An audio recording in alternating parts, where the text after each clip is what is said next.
The mining colony on Kepler 442b had always been considered a backwater assignment. Captain Sarah Chen of the Terran Defense Corps never expected to face anything more dangerous than equipment failures and worker disputes. That changed when the Vorthak hunting pack arrived. The spider-like aliens had swept through 3 systems, collecting specimens for their brutal gladiatorial worlds. Each stood 8 feet tall on chitinous legs, their multiple eyes scanning for weakness like seasoned predators. They had come to Kepler 442b expecting easy prey, a few hundred miners and their families. "Ma'am, we've got incoming vessels," reported Lieutenant Torres from the communications array. "Unknown configuration, but they're not responding to hails." Sarah watched the sleek, predatory ships descend through the atmosphere like metallic wasps. The colony's defenses were minimal, a few plasma turrets and a handful of security officers. Against a Vorthak hunting pack, they might as well have been throwing rocks. "Evacuate the children to the underground shelters," Sarah ordered. "All adults to defensive positions." The Vorthak ships landed in the colony's central plaza with disturbing grace. Their leader, a massive specimen with scars crisscrossing his carapace, emerged first. Through the universal translator, his voice carried the confidence of a creature that had never known defeat. "I am Hive Hunter Skresh. We claim this territory and all viable specimens within. Surrender your young and strongest, and the rest may live as servants." Sarah stepped forward, her sidearms seeming pathetically small against the aliens' natural weapons. "This is a protected human colony under Terran defense jurisdiction. You have no authority here." Skresh's mandibles clicked in what might have been amusement. "Humans, soft, weak mammals. Your species barely qualifies as prey, yet you dare challenge. Apex predators?" "You clearly don't know humans very well," Sarah replied, her finger hovering near her weapon's trigger. The Vorthak hunter gestured to his pack. "We have studied your kind. You lack natural weapons, adequate speed, or proper instincts. Your young are helpless for years. A evolutionary failure. We will correct this mistake by removing them from your inadequate care." Sarah's expression hardened. Around the colony, she could see her people taking positions, miners gripping plasma cutters, families forming protective circles around their children. The Vorthak had made a critical error in their assessment. "You want our children?" Sarah asked, her voice carrying deadly calm. "You'll have to go through every single one of us first." Skresh's eyes gleamed with predatory satisfaction. "As you wish, human. Begin the hunt." Dr. Elena Vasquez had delivered over 300 babies during her 15 years on Kepler 442b. As the colony's chief medical officer, she'd seen humans at their most vulnerable and their most fierce. When the Vorthak began their assault, she was tending to newborns in the medical center. The first explosion rocked the building as plasma fire struck the outer defenses. Elena immediately activated the facility's lockdown protocols, sealing the maternity ward behind reinforced barriers. 18 mothers and their infants were now under her protection. "Doctor, what's happening out there?" whispered Maria Santos, clutching her 2-day-old daughter. "Alien raiders," Elena replied, checking her medical scanner for any injuries from the blast. "But they won't reach you, I promise." Through the reinforced windows, she could see Vorthak warriors advancing through the colony streets. Their hunting packs moved with terrifying coordination, herding civilians like livestock. One group was heading directly for the medical center. Elena opened a sealed cabinet and withdrew a military-grade pulse rifle, a precaution all frontier doctors carried. She had hoped never to use it. The first Vorthak warrior to breach the outer door met Elena's precise fire. Her medical training translated into deadly accuracy. She knew exactly where to target alien anatomy for maximum damage. The creature's chitinous armor cracked under repeated hits. "Human female," hissed another warrior, stepping over his fallen packmate. "Your resistance is illogical. Surrender the offspring." "Over my dead body," Elena snarled, firing again. Behind her, the mothers had formed a defensive circle around their babies. Some held medical instruments as weapons, scalpels, bone saws, anything that could cut alien flesh. Their faces showed no fear, only grim determination. The Vorthak warrior charged, expecting easy prey. Instead, he met Maria Santos wielding a surgical laser with the fury of a protective mother. The beam sliced through his forward legs, sending him crashing to the floor where Elena finished him with her rifle. More warriors poured through the breach. Elena and the mothers fought with savage desperation, their maternal instincts transforming them into formidable defenders. The Vorthak, accustomed to prey that fled or cowered, found themselves facing humans who fought with increasing ferocity. As the battle intensified, "They protect their young like Terran lions," one warrior transmitted to his pack leader. "These humans fight beyond their physical capabilities." Elena smiled grimly as she reloaded. The Vorthak were learning that human mothers didn't just guard their children, they became living weapons in their defense. Around the galaxy, other species might abandon their young when threatened. Humans did the opposite. They became more dangerous. Marcus Webb had been working the deep mines when the attack began. A structural engineer with calloused hands and a quiet demeanor. He wasn't built for combat. But when the emergency klaxons sounded and he learned aliens were hunting children, something primal awakened within him. His 8-year-old son, Danny, and 12-year-old daughter, Lisa, were in the school complex, directly in the Vorthak advance path. Marcus grabbed his plasma cutter and began the desperate journey across the colony. The hunting pack had systematically divided the settlement, using their superior mobility to isolate groups of defenders. Marcus watched from cover as 3 Vorthak warriors cornered a family near the market district. The aliens moved with predatory patience, savoring their victims' terror. Marcus flanked them silently, his mining experience allowing him to navigate the colony's maintenance tunnels. He emerged behind the lead warrior and activated his plasma cutter at maximum intensity, the industrial tool designed to slice through starship hulls carved through alien chitin like butter. The remaining 2 Vorthak spun to face him, their compound eyes reflecting surprise. They had expected a quick kill, not a human who attacked, with calculated violence. "Your pack dynamics are flawed," Marcus said coldly, adjusting his cutter's beam width. "You hunt alone when threatened." The Vorthak warriors charged simultaneously, believing their speed and numbers would overcome the lone human. They were wrong. Marcus had spent years working in cramped, dangerous spaces where one mistake meant death. His movements were economical, precise, traits that served him well in mortal combat. He rolled under the first warrior's leap, slicing upward with his cutter to sever major leg joints. The alien crashed awkwardly, its balance destroyed. The second warrior's claws raked across Marcus's shoulder, drawing blood, but couldn't penetrate his reinforced mining suit. Marcus pivoted and drove his cutter deep into the warrior's thorax. The alien's death screech echoed across the colony, a sound that would haunt the surviving Vorthak. "Papa!" Danny's voice cut through the battle noise. Marcus turned to see his children pressed against the school's windows, watching their father fight monsters to reach them. Other parents were converging on the building from different directions, each having fought through the Vorthak lines with singular purpose. The school had become a fortress, with teachers and maintenance staff barricading every entrance. But it wouldn't hold long against concentrated attack. "Kids, stay back from the windows," Marcus called out, approaching the main entrance where Vorthak warriors were preparing to breach. He wasn't alone.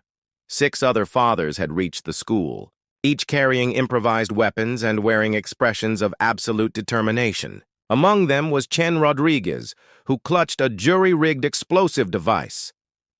"They want our children," Chen said grimly. "Let's show them what that costs." The Vorthak had studied human pack behavior and dismissed it as weakness. Adults sacrificing themselves for offspring who couldn't contribute to survival. They failed to understand that human children represented not just the future, but something worth dying for. As the warriors breached the school entrance, they met not cowering prey, but fathers transformed into something far more dangerous than any natural predator. Hive Hunter Skresh surveyed the colony from his command vessel, his multiple eyes narrowing in confusion. The hunt should have been over within the first hour.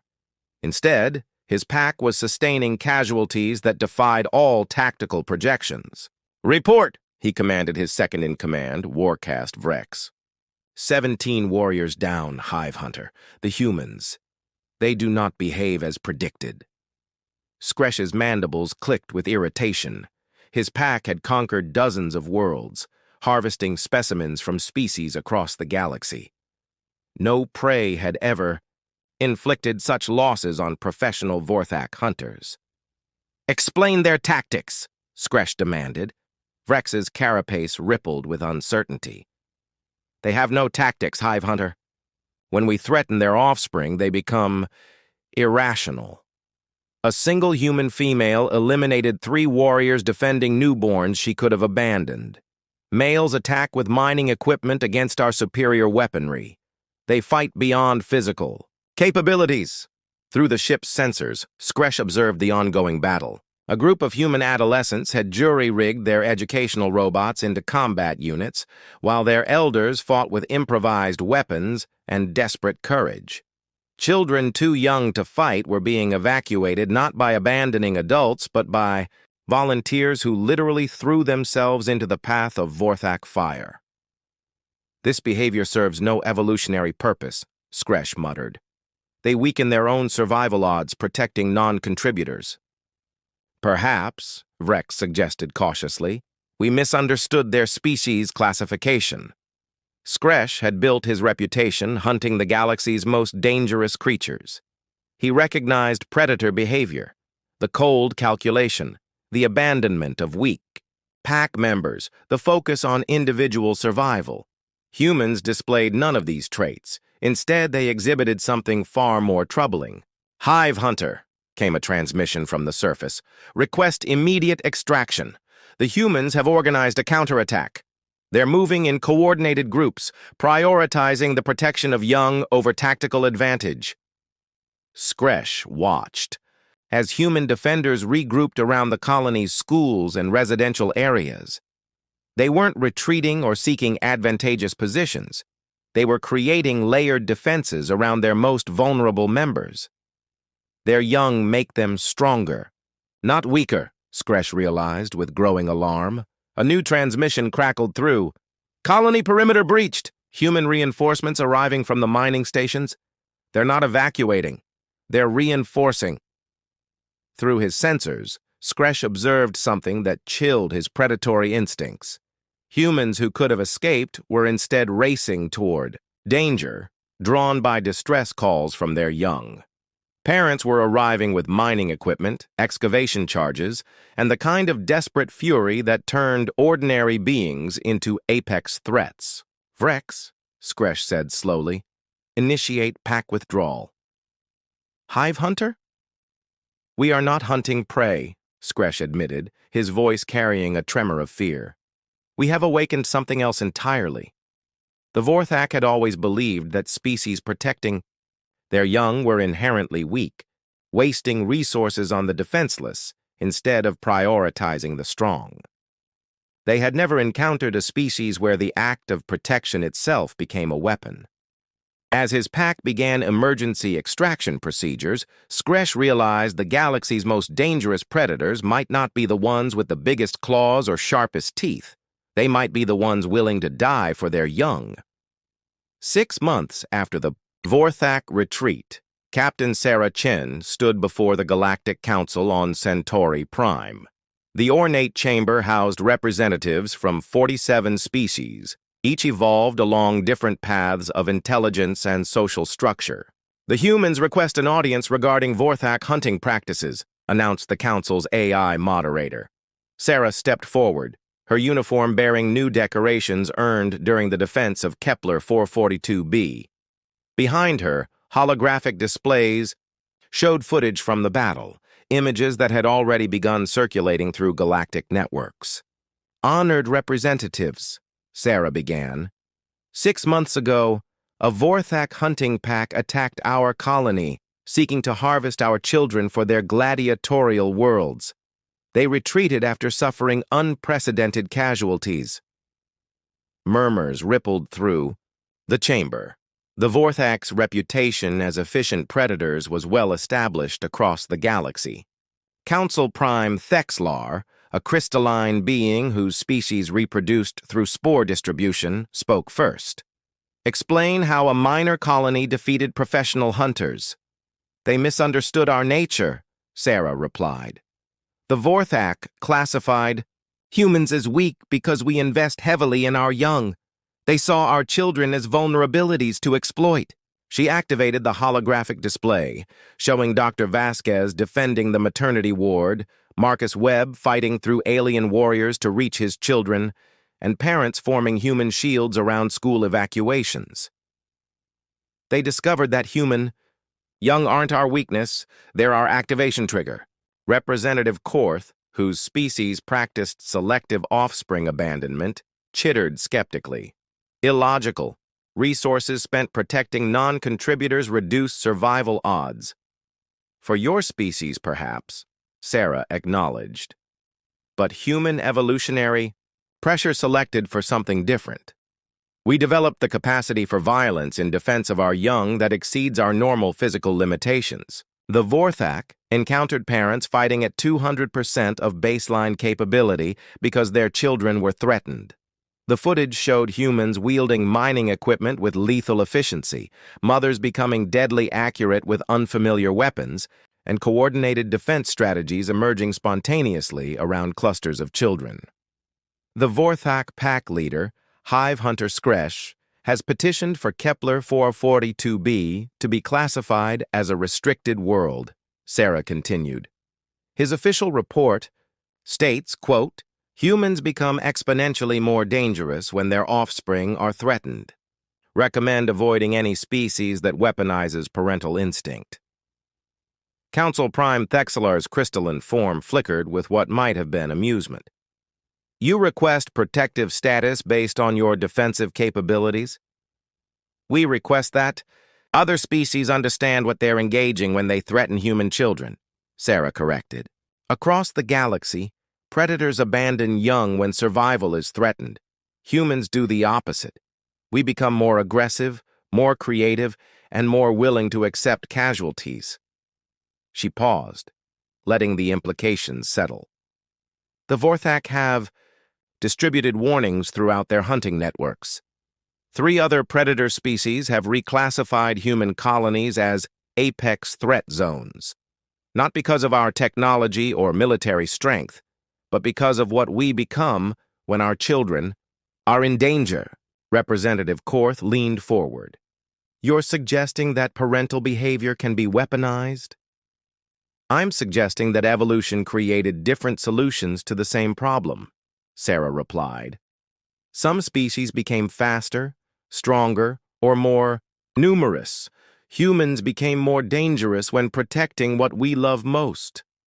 The council chamber fell silent as the implications became clear. Across the galaxy, species had learned to fear humans not for their conquests or aggression, but for something far more unsettling, their willingness to transform into monsters for the sake of their young. "Motion approved," Council Prime Thexlar announced. "Human colonies will be designated as protected parental territory. Threat level extreme when offspring are present." As Sarah left the chamber, she smiled grimly. The galaxy's predators had learned an important lesson about humans. They might look soft and vulnerable, but they had evolved something far more dangerous than claws or fangs. They had evolved love worth killing for.